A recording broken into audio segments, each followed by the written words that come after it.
असलामुअलैकुम दोस्तों, क्या हाल हैं? ठीक हो दोस्तों। आज दी वीडियो दे विच असीं तुहानूं दसना है कि बकरियां च कितनी बरकत है और तमाम अंबिया कराम ने भी ये काम किया और साडे नबी हज़रत मुहम्मद सल्लल्लाहु अलैहि वसल्लम ने भी ये काम किया।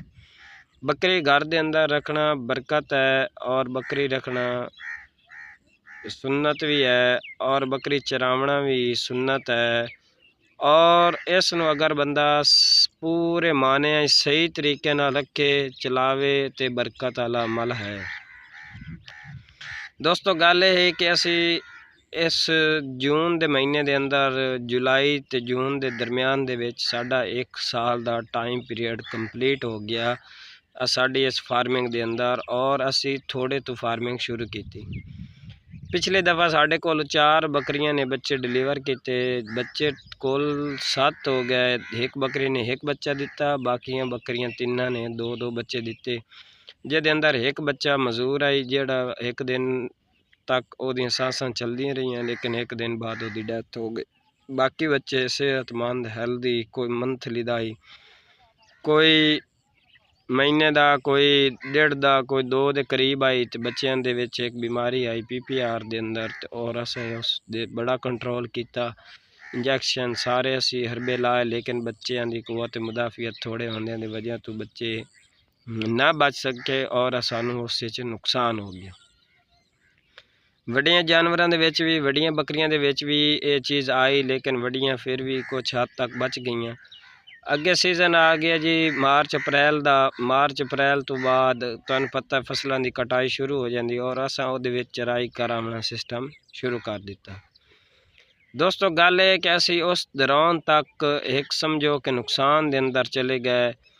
उस बाद असां एक दोस्त को बकरा लैके आए हैं। बकरा ब्रीडर है 8 दंद दे और वह बकरा जदों असी बकरियां के अंदर लैके आए अंदा तो उस टाइम सानू महसूस होया कि ये मुनाफा बख्श काम है और ये बरकत वाला काम है। वो वजह की बनी कि सानू पहले पूरे साल के अंदर किसी शख्स ने नहीं आख्या कि असी बकरी क्रॉस करवावनी है, बकरी लवावनी है, बकरी साड़ी छोड़ो या बकरी रखो।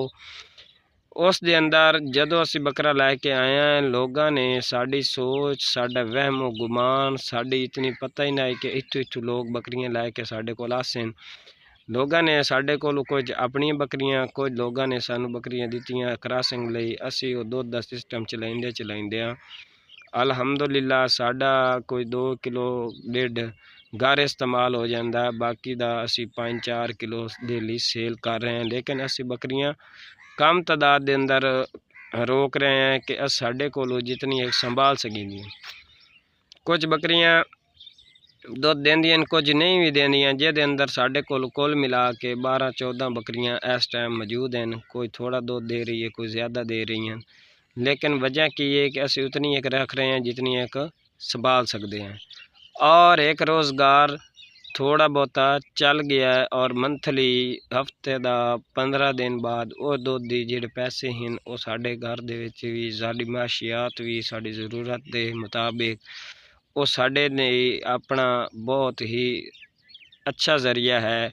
अगर साडे कोल 10 बकरियां डेली का 2 किलो दुध देने वाली होवन तो कम अज़ कम 20 किलो दुध असी उन्हां दे कोलों लै सकने हैं।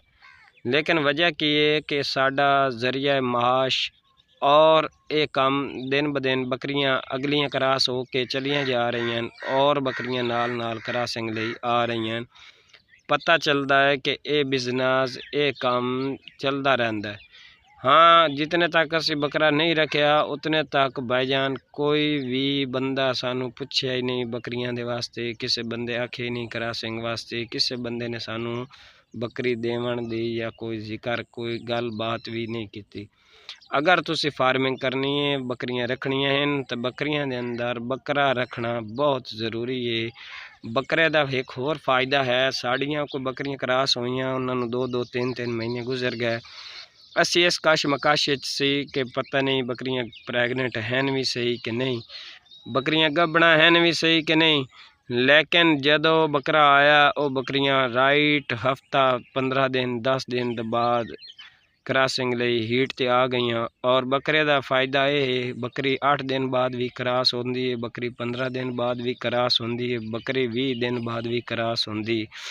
ਅਗਰ ਬੱਕਰਾ ਤੁਹਾਡਾ ਮੌਜੂਦ ਹੈ ਤੇ ਬੱਕਰੀ ਟਾਈਮਲੀ ਕਰਾਸ ਹੋ ਜਾਸੀ ਔਰ ਸਾਨੂੰ ਪਤਾ ਚੱਲ ਜਾਸੀ ਕਿ ਇਹ ਬੱਕਰੀ ਦੁਬਾਰਾ ਹੀਟ ਤੇ ਆਈ ਹੈ ਔਰ ਇਹ ਨਹੀਂ ਆਈ। ਉਹਦੀ ਵਜ੍ਹਾ ਕੀ ਹੈ ਕਿ ਤੁਹਾਡੀ ਕਰਾਸਿੰਗ ਵਾਲਾ ਮਿਸ ਦੁਆ ਜੋ ਟਾਈਮ ਹੈ ਉਹ ਮਿਸ ਹੋਣ ਤੋਂ ਵੱਧ ਜਾਸੀ। ਫਰਜ਼ਨ ਤੁਸੀਂ ਕਰਾਸ ਕਰਵਾਈ, ਤੁਸੀਂ ਮਹੀਨਾ 2 ਮਹੀਨੇ ਰੱਖੀ, ਉਸ ਤੋਂ ਬਾਅਦ ਤੁਹਾਨੂੰ ਪਤਾ ਚੱਲ ਸੀ ਕਿ ਬੱਕਰੀ ਗੱਭਣ ਹੈ ਜਾਂ ਨਹੀਂ। ਅਗਰ ਬੱਕਰਾ ਹੋਇਆ ਤੁਹਾਨੂੰ ਰਾਈਟ 8 ਦਿਨ ਬਾਅਦ ਅਗਰ ਉਹ ਹੀਟ ਤੇ ਦੁਬਾਰਾ ਆਉਣਾ ਹੋਇਆ तो आ जासी।